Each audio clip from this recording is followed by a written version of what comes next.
નમસ્કાર, શો ટાઈમમાં આપનું સ્વાગત છે.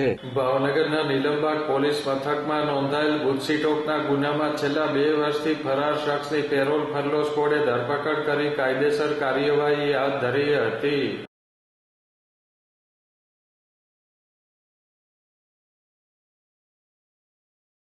પેરોલ ફરલો સ્કોડ શહેરમાં પેટ્રોલિંગ કરતી હતી તે દરમિયાન મળેલી બાતમીના આધારે નીલમબાગ પોલીસ મથકમાં નોંધાયેલ ગુજસીટોકના ગુનામાં છેલ્લા 2 વર્ષથી ફરાર વસીમ મહેબૂબભાઈ ખોખરને સંત કંવરરામ ચોક પાસેથી ઝડપી લીધો હતો.